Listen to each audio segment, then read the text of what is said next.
Sport's a great lever, isn't it? It's brilliant fun being on a team.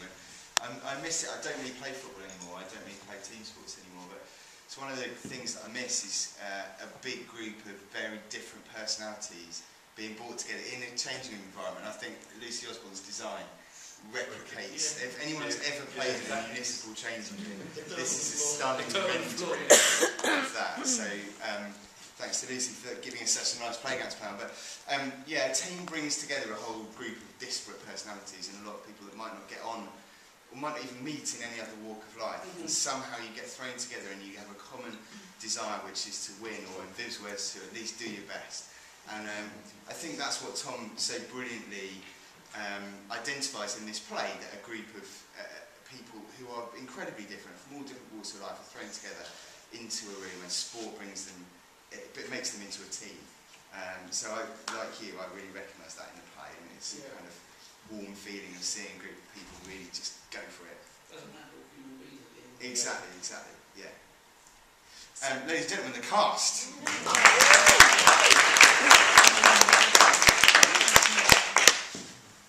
they all from Yorkshire? Where are you from? I'm from Hull. So yeah, I'm from Bradford, so West Yorkshire. Salford in Manchester. I'm from London. It's very good. I'm from Preston, so Lancashire for the sun. Do you ever play football? Together. Joking, aren't you? We should though. You play for a local team or? I have played for a Sunday League team, yeah. Yeah, I play a bit, 6-a-side. You should see our warm-ups on stage. Hopefully we'll kick about as a warm-up before the show. I was going to say the ball's very flat. Is that a reason? There is a reason for that, yeah. So some lovely patron in the front row, if it smacks him in the face, it won't hurt too much. Where there's a, was it something was a climb? There's a climb. Yeah. And the stage is quite rigged, so it's actually much very different than when you did it in rehearsal. Did you find it difficult being in a closed, it's quite a closed environment? I think we like that. Because there are no wings, you can't sort of, it sort of contains and focuses the energy and tips us out to the audience a little bit. It's a lovely space to play anyway without the set. But this is a bit of a sound box and it reflects it kind of really projects everything we do out. So it's a really nice place to play, it really is. Is there a shower behind now? Yeah, there is. It's the next changing room down. Lesbian Rovers are in there. There was a huge amount of football practice went into that little scene, that little bit of football, as soon as we knew that there was going to be a real live football on a rake stage, or kind of, as you can see the rake is the kind of slope that the stage takes towards the audience. We knew that the potential for disaster with the football was pretty high. And certainly having played a lot of football in my back garden near windows, I was aware that a lot of practice needed to go into not breaking anything. So we rehearsed that little bit of the play quite a lot of times. And thankfully, touch wood, the ball has stayed on the stage. Lady at the back there. Have you just started touring and where are you going? No, the tour is later in the year, August time. We start in Hull. So this initial run is sort of 2-week run in Watford, and then there's sort of quite a big gap. And then we rehearse for a week or so again in August to sort of recap it, and then we go off on tour. So you will all stay together? Pardon? You will all stay together? For the next 4 months. We've got a lot of training to do, so... Yeah, a break, you might go off and do something else. Nobody is leaving this team. Yeah. You get headhunted, don't you? Things like that. Lesbian Rovers want Viv back. She's not leaving us. I've had some interest. So, Yes. The players, have they actually played in any other productions with the whole company? Yeah, I played Truck. I mean, I grew up at Truck, was in the youth theatre there. So I was at the old place, which used to have a very low ceiling. It was like a bit of a jazz club. Mike Bradwell, Alan Plater, they sort of started there, and I kind of grown up in the Godbit era. But they've got a new theatre there now. It's beautiful. It's just really a great place to play. Like this, it's really rewarding for an actor. And I'm really excited about taking this production home. And you know, getting in front of my friends and family and all the rest, and presenting this to the home crowd. It's like a home fixture. I'm looking forward to it. And with the other four actors, have you played parts with them as well, or have you come from? I was in Tom's last play, The Kitchen Sink, at Hull Truck. Yeah. I did that just before Christmas, so I played there before. Yeah, I think they'll love this. Any mention of Hull, they seem to go mad for. So, so you squeezed a few in. And the other three guys you've not played? No.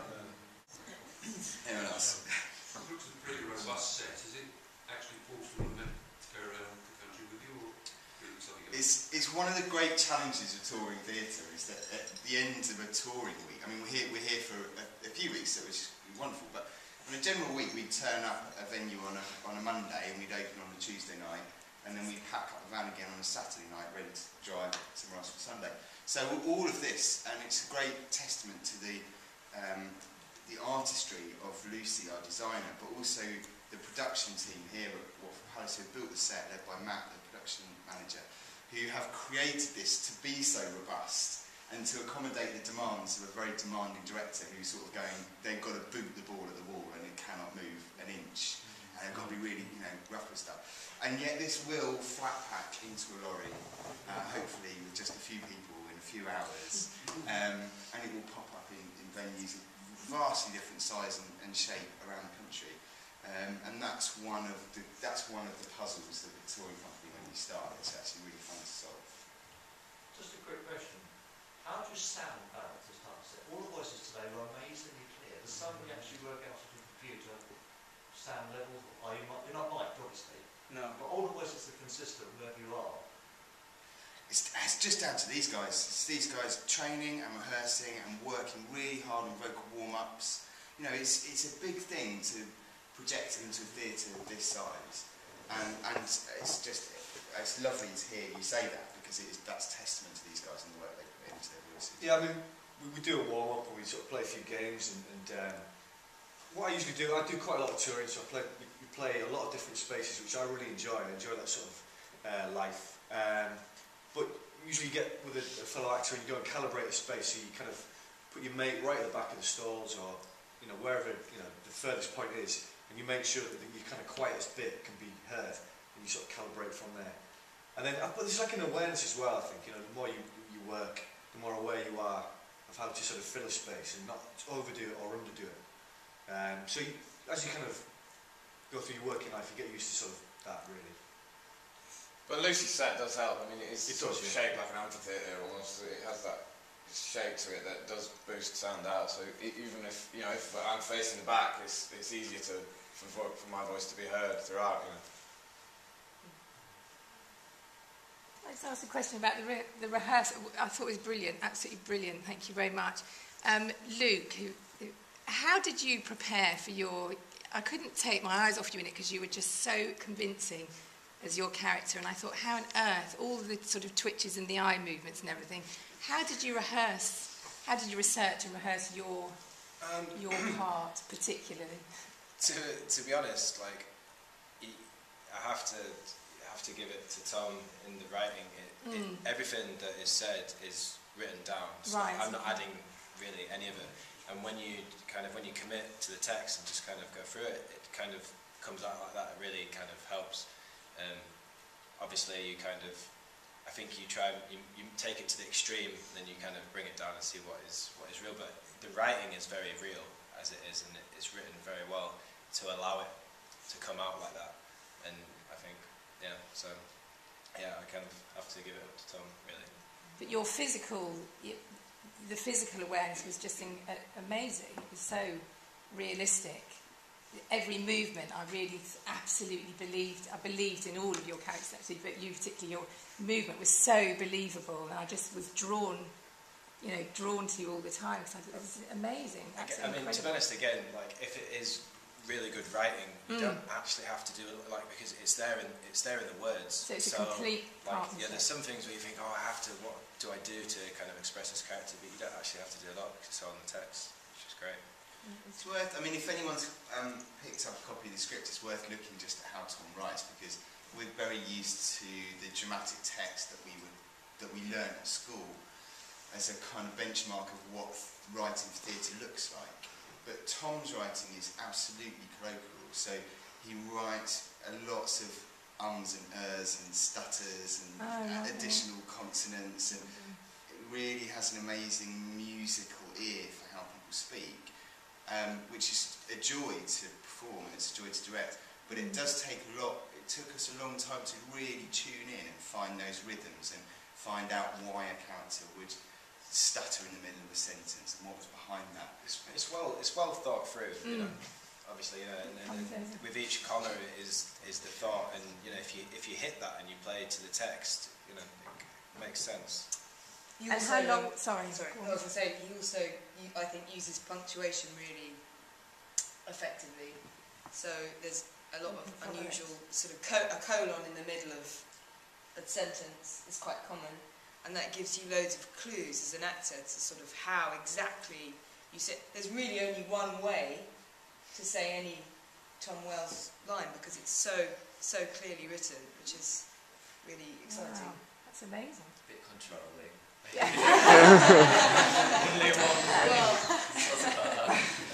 Controlling. And how long was the rehearsal process? 5 weeks. 5 weeks. Yeah, including some tech time. So middle of the last week we come in and we start to work with the set and props. Yeah. Yes. Hello, it's Mark. I want to know about how the names came up for the team. Something like Man City, that sounds so obvious to me. Coming from a footballing background, I would never have thought for a gay football side, especially like all the others. So, like, how did you come up with it? Well, I stole Bear the Athletic from my friend Sam. He's been saying a lot about that on Twitter. Yeah, it's good to really kill Man City, though. Well, the Man City one, I wanted one that you wouldn't realise straight away. So when you hear the first announcement, it just sounds like a normal. It sounds like normal, and then you gradually twig that. And then the others are just, I'd one with lesbian and one with tranny in. It's not like I had enough thought. And I always, with Tranny United, I always thought I'd think of something better near the time, but I didn't. Yeah, that's it, really.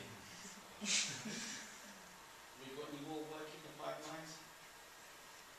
Yeah, bits and bobs, yeah. Doing one for in Hull, like going around some like youth centres in the Charles, and I've got another one here with Birmingham and Hull as well. That's going to Anton when I can. Look forward to seeing them. Cheers. Does anyone recognise the voice that was reading the scores? That was my crowning triumph. Was it? Yeah. Was it? Yeah. It was. It was James. We were very honoured to have. The guy that does the BBC. It is. Yeah. So we were very honoured to have a guest performer, James Alexander Gordon. He has read the football scores on Radio 5 Live for 37 years. He's one of the most recognisable voices, certainly amongst football fans in the country. So it was a real pleasure, and he recorded all those scores for us. And then we came to see the show and meet everyone, which was really, really lovely. So there was a proper celeb in the show.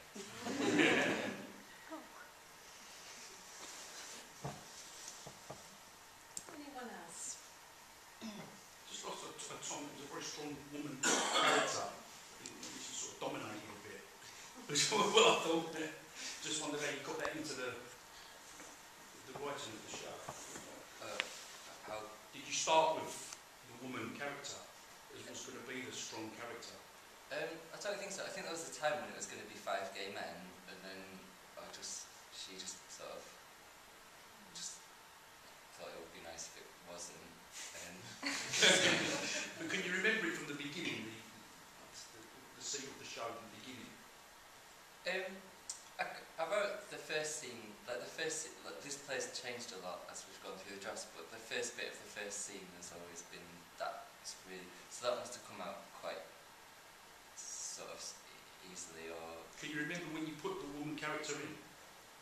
If it was going to be 5 gay men as a 5-a-side team? Yeah, I suppose I just started writing it, and it And I was living with some lesbians at the time. So I guess they just crept in. Yeah. Because I thought it really added to it. I think that's Viv as well. She Viv is very good. I don't write plays, so I don't know, but having worked with lots of playwrights and lots of new plays, one thing I find really fascinating is when the characters sort of take over. So there seems a lot of writers say there's a point at which the characters start doing things that they're really not supposed to do in the play, or they disappear from the play without any, or they come back when they shouldn't. And that's really fascinating. I think that's a sign of really, really good writing, when actually a kernel of an idea actually becomes something that is almost writes itself from the characters just jostling for position within the play. So when did you get the part? Did you see it as a strong part for a woman? Yes, I think there was no doubt about that. Yeah. I don't think it's ever been anything else than no, it's a great part. Have you ever played football? Yeah.